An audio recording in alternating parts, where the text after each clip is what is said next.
তো বর এদিকে রেডি হয়ে পড়েছে, এখন বাজে প্রায় 7:30 বাজে, ডিউটি যাবে। এদিকে আমারও তারা দাঁত মাজার, তো আমার সব কাজ সব প্রায় কমপ্লিট হয়ে গেছে। এবার দাঁতগুলো মাজবো, ঘরদোরগুলো মোছা হয়ে গেছে, পরে বিছানাটা গোছাবো। ছেলে এখনও ওঠেনি, ছেলে উঠলে তারপরে গিয়ে বিছানাটা গোছাবো। তারপর ওদিকে পুজোটাও আমার কমপ্লিট হয়ে গেছে, কারণ বর ভোর ভোর পুজো করে নিয়েছে। দাঁত ফাত মেজে তারপরে যাব চা খেতে। আর এদিকে সবজি এক গাদা কাল থেকে পড়ে আছে, আর গোছানো হয়নি। টেবিলের মধ্যে সব সবজি পড়ে আছে, কি জানি কেন জানি কাজের দিকে এখন মন বসে না। এত কিছু হয়ে ঘটনা ঘটে যাচ্ছে চারদিকে, এইসব দেখে যেন মন মাজা তো খারাপ। তো চলুন পরে দেখাচ্ছে, আপাতত দাঁত ফাত মেজে আবার আসছি আপনাদের সামনে। ঘড়িতে এখন 8টা বাজে, সব সবজি পড়ে আছে টেবিলের উপরে, এখনও গোছানো হয়নি। বন্ধুরা গুড মর্নিং, আশা করি সবাই একদম সুস্থ আছেন, ভালো আছেন। আমার পরিবার সবাই ভালো আছে। এখন বাজে ঘড়িতে 8টা, দেখালাম। এখন বসে গেছি সব সবজি, এই যে সব সবজি, আর এই যে ছলার জল নিয়ে বসে গেছে। কি কি কাটবো কিছু এখনো ভেবে উঠতে পারিনি। ওপাশে মোটামুটি জামা কাপড় মেলা, ঘর মোছা, বিছানা গোছানা সব কিছু কমপ্লিট করে চলে এসেছি রান্নাঘরে। সব সবজি ফ্রিজে ঢোকাবো, আর সবজিগুলো কি কি রান্না করব জানি না। তবে পোনা মাছ আর ইলিশ মাছ দুটো আছে, পোনা মাছটা বের করে রেখেছি, যেহেতু মেয়ে ভাইজির বাড়িতে গেছে, ও নেই, তাই ইলিশ মাছটা খাওয়া হবে না, তো পোনা মাছটাই খাওয়া হবে। আর কি কি কাটা হবে এখনও জানি না, অনেক কিছু সবজি নিয়ে এসছে, মিলে দিয়েছি। কি কি কাটবো সেটা পরে, আগে আমি এই যে ছোলা ছাতুটা খেয়ে নেবো, তারপরে চিন্তা ভাবনা করবো। চলুন পরে আসছি, পরে দেখা যাচ্ছে, কারণ মেয়ে কালকে আসবে, কালকে খাওয়াবে। আর এই যে মোচা, এখানে বিনস, ক্যাপসিকাম, আর এই যে তরই, পেঁপে, কাঁকরোল, গাজর, বাঁধাকপি, এই গাজর কুমড়ো সব নিয়ে এসছে। আর শাকগুলো কেটেছি, লোটে শাক, এই শাকটা ওই শুশনি শাকটা ভাজবো বলে রেখেছি, কেটেছি, পালং শাকটা কেটেছি। আর আপাতত এই যে সবজিগুলো সব গুছিয়ে নেবো এখন। আজকাল রাস্তাঘাটে বেরোতে মেয়েদের কতটা ভয় লাগে। আগে আগে আমি সন্ধেবেলায় বাজার করে আনতাম, এখন সন্ধেবেলা বেরোলে এতটাই ভয় লাগে যে যদিও দিনের বেলা বেরিয়ে যাই, পরে ছেলেকে নালে বরকে ফোন করি যে আমাকে এসে নিয়ে যাও, এতটা বুকের মধ্যে ভয় লেগে গেছে। তাই মেয়েকেও বলি যে আসার সময়, ও আসলে জামাইয়ের কাজ পড়ে গেছে, বাড়ি থেকে কেউ আসার নেই, একাই এসছে। এখন এই কথা ভেবে ভয় লাগছে। মেয়েকে বলেছি না, একা আমি যেতে দেবো না, ওর বাবা আর হয়তো কেউ গিয়ে ছেড়ে দিয়ে আসবে। এইভাবে একা ছেড়ে দেওয়া ঠিক নয়। আমাদের মেয়েরা রাস্তাঘাটে কোনোটাই আমরা সেফটি নয়। কি করে বলুন তো, ভীষণ ভয় লাগে। চলুন, পুজো হয়ে গেছে দেখিয়ে দিলাম। এদিকে বিছানাটা, মশারিটা গোছানো হয়ে গেছে, কিন্তু বিছানার পাতনিটা ঝাড়া হয়নি, কম্বলটা গোছানো হয়নি, ছেলে বেরিয়ে গেছে। তাই এগুলো গুছিয়ে নেবো, নিয়ে তারপরে যাব, একদম রান্নাঘরে ঢুকবো। সত্যিকারের মেয়েদের কি ভয়, কেন এরকম চলছে দিনের পর দিন, একটার পর একটা ঘটনা ভাবলে ভয় লাগে। কি মেয়েরা দূরে যাবে কাজ করতে, মেয়েরা আদৌ কি স্বাধীন আছে আজও?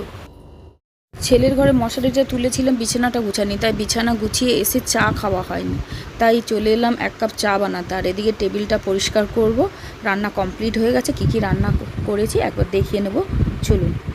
তো রান্না হয়েছে, এই যে পালং শাকের তরকারি করেছি, এটা হয়েছে ওই যে শুকনো শাক ভাজা, আর ঢেঁড়স দিয়ে মাছের টক। রান্না কমপ্লিট, ভাত হয়ে গেছে, কুকুরের খাওয়া হয়ে গেছে। এবার চলুন ঘরের রান্নাঘরটা পরিষ্কার করা, ঘরদোর গোছানো, তারপর একদম পরে দেখা যাচ্ছে। বিকেলবেলা বেরিয়ে পড়লাম মেয়েকে নিয়ে। আজকে মাতৃসম্মেলনের লাস্ট শ্রাবণ মাসের, আর মাতৃসম্মেলন হবে না, তাই বেরিয়ে পড়েছি। মেয়েকে বলি চল, ঘরের মধ্যে চুপচাপ বসে থাকলে ভালো লাগে, তাই মেয়েকে নিয়ে বেরিয়ে এলাম। আমাদের এখানে প্রচণ্ড ধরনের খুব ভালো মাতৃসম্মেলন, অধিবেশন ঠাকুরের প্রতি বাড়ি বাড়ি হয়, কিন্তু ওদের ওখানে ওটা হয় না। তাই মেয়েকে সঙ্গে করে নিয়ে চলে এলাম লাস্ট শ্রাবণ মাসের মাতৃসম্মেলনে। আমাদের যেরূপ উপলব্ধি হয়, তাই জ্ঞান অজ্ঞানতা মানুষকে উদ্বিগ্ন করে, জ্ঞান মানুষকে শান্ত না হলে একদম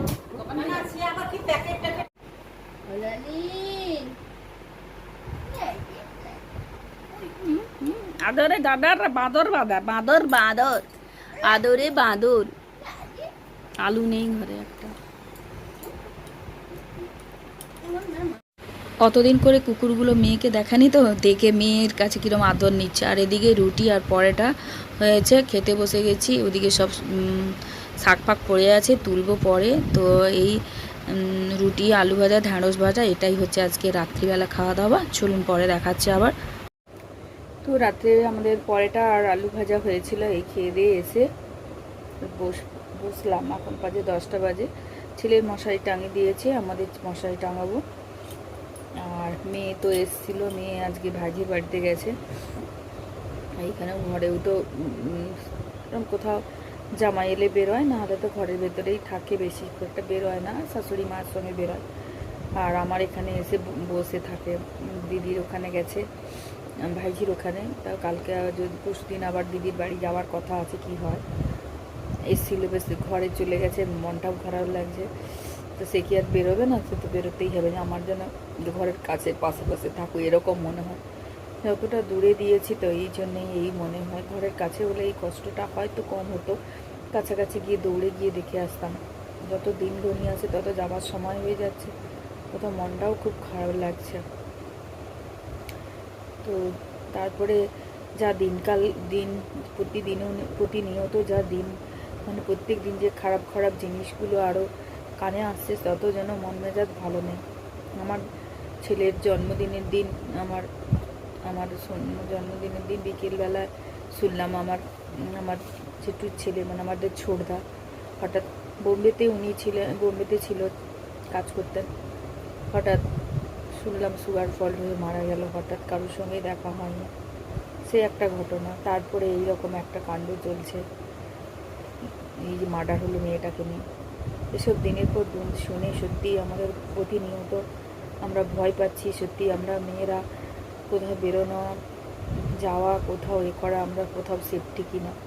ভাবি মেয়েরা নিজের পায়ে দাঁড়াক, নিজেরা কিছু কাজ করুক, তো মেয়েদের কোনো দিকে কোনো সেফটি নেই। কীভাবে মেয়েরা রাস্তাঘাটে চলবে, রাত দিন সবসময় একটার পর একটা, দিনের পর দিন ঘটনা ঘটেই যাচ্ছে। কী যে হবে ভগবানই জানে। তো চলুন, এই রান্নাবান্না করে সারাদিন পরে এসে আপনাদের সামনে বসলাম। আর ভিডিও আর করতেও ইচ্ছা হয় না, ছাড়তেও ইচ্ছা হয় না, মন মেজাজও ভালো লাগে না। যাই হোক, শ্রাবণ মাসে প্রত্যেকটা শ্রাবণ মাসই শেষ হয়ে এলো। প্রত্যেক দিন ঠাকুরের আরাধনায় প্রতি বাড়ি বাড়ি গিয়েছি। মেয়েকেও সঙ্গে করে একদিন নিয়ে গেছিলাম, কালকে নিয়ে গেছিলাম। এইভাবেই শ্রাবণ মাসটা আমাদের কেটে গেল। ভাদ্র মাসটা আবার ঠাকুরের মাস। ঠাকুরকে নিয়ে অনেকে অনেক কথা বলেন। আমাদের ঠাকুরকে নিয়ে যারা বলে তারা বলুক, আমরা জানি ঠাকুরকে ধরে আমরা কি পেয়েছি।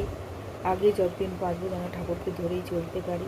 যতটা সময় পাবো বাড়ির কাজ, সংসারের কাজ করার পরেও যেন ঠাকুরের জন্য কিছু করি, মানে ঠাকুরের যতটা পারি ঠাকুরের সঙ্গে, ঠাকুরের কাজের সঙ্গে যেন যুক্ত থাকতে পারি। চলুন ভিডিওটা শেষ করছি, নতুন ভিডিওর সঙ্গে দেখা আছে। সবাই সুস্থ থাকুন, ভালো থাকুন, সবাইকে পাশে থাকুন, সবার পাশে থাকুন। মানুষের প্রয়োজন, মানুষের কাছে কোনো কিছু বিপদ দেখলে না এড়িয়ে তার পাশে ঝাঁপিয়ে পড়ুন। এটাই হচ্ছে আমাদের কাজ, তবেই আমরা মানুষ। কারণ কারো কাছে দেখিয়ে এড়িয়ে যাওয়া, হয়তো আমরা এড়িয়ে যাব, কিন্তু একদিন কে না বলতে পারে আমার বাড়িতে সেই বিপদটা আসতে পারে। তাই সবাই সবার পাশে দাঁড়িয়ে সাপোর্ট করুন। সবার বিপদ দেখলে এড়িয়ে না গিয়ে তাকে সাহায্য করার চেষ্টা করুন।